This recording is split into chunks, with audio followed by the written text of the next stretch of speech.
Jadi saya akan membahas tentang makalah kami yang berjudul Kekuatan dan Keterbatasan Personal Profesional.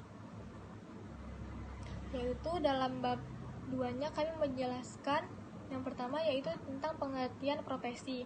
Yaitu profesi adalah suatu pekerjaan yang memerlukan keahlian yang diperoleh dari suatu proses pelatihan dalam waktu yang relatif lama.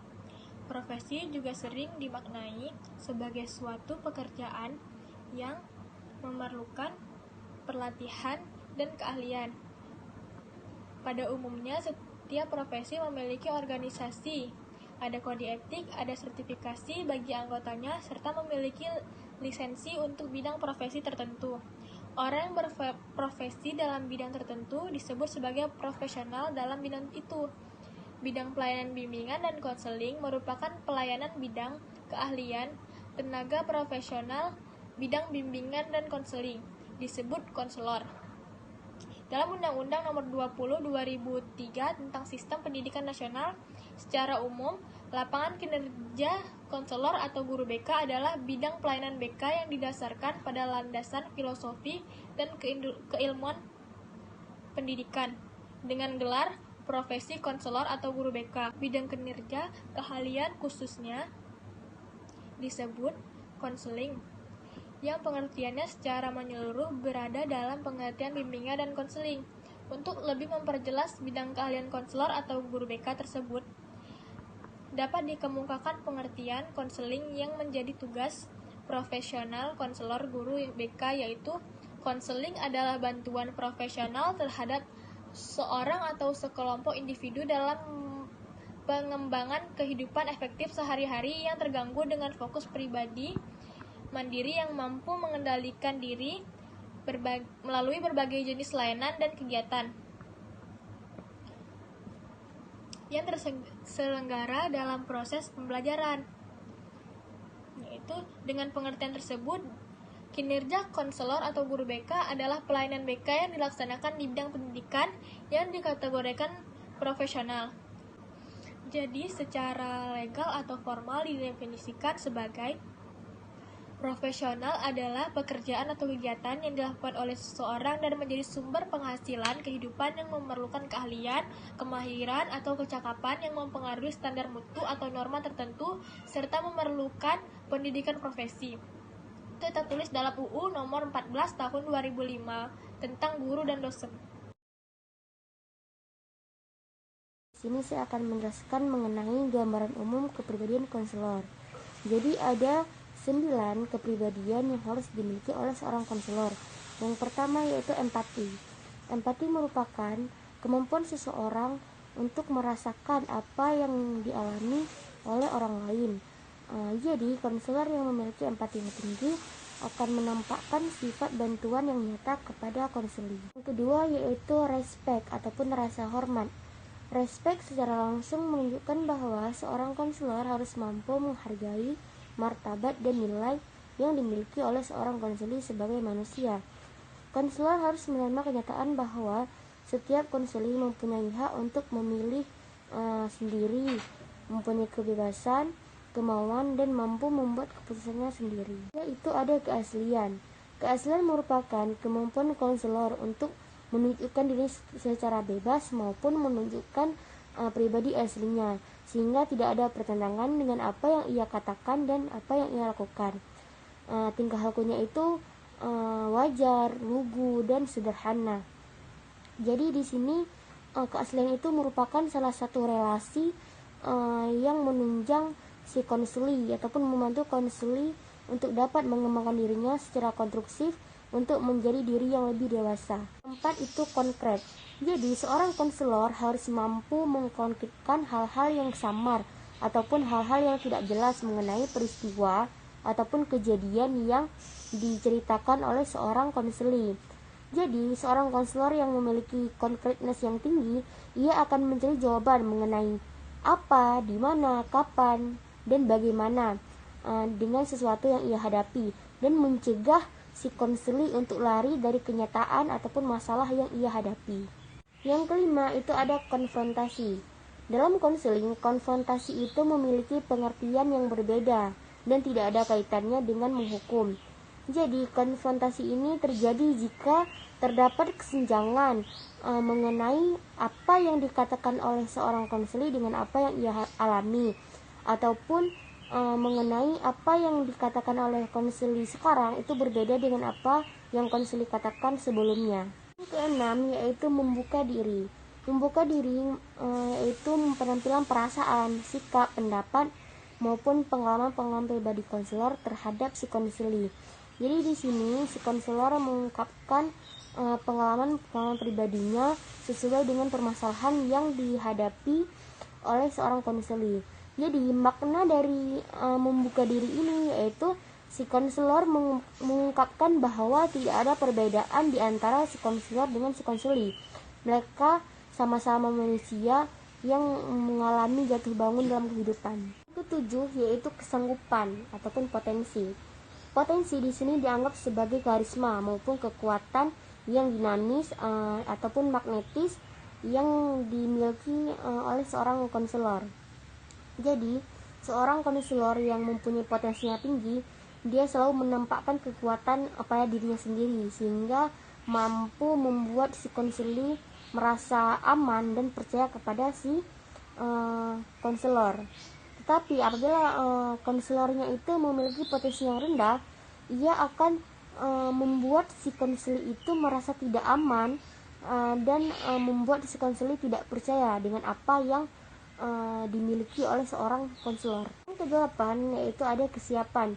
Kesiapan merupakan sesuatu yang berhubungan dengan perasaan di antara konseli dan konselor pada saat ini dan sekarang ini, seperti itu. Jadi tingkat kesiapan yang tinggi itu terdapat pada diskusi maupun analisis yang terjadi di antara konselor dan konseli pada proses konseling.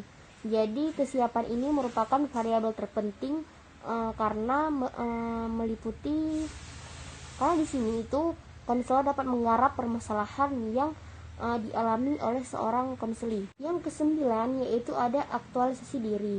Jadi aktualisasi ini merupakan kekuatan yang dimiliki oleh seorang untuk mencapai tujuan hidupnya. Jadi seorang konselor yang mempunyai aktualisasi diri, ia akan mampu mengadakan hubungan yang intim, hangat, dan secara umum menunjukkan bahwa mereka efektif dalam hidupnya. Baik, sekian dari penjelasan mengenai gambaran umum kepribadian konselor. Terima kasih. Bismillahirrahmanirrahim. Baik, di sini saya akan menjelaskan tentang kekuatan seorang konselor. Jadi ada beberapa yang dimiliki oleh seorang konselor untuk menunjang kinerja ataupun keprofesionalan pekerjaannya. Yaitu ada 10 kekuatan yang dimiliki oleh seorang konselor. Yang pertama itu adalah konselor sebagai mediator bagi konseli dalam menyelesaikan setiap permasalahannya.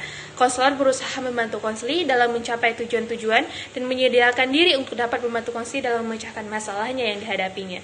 Yang kedua itu adalah konselor sebagai penunjuk dalam pemecahan masalah konseli, yaitu konselor mau menyarankan pandangan alternatif dan menyediakan arahan kepada si konseli untuk memecahkan masalah yang mereka hadapi.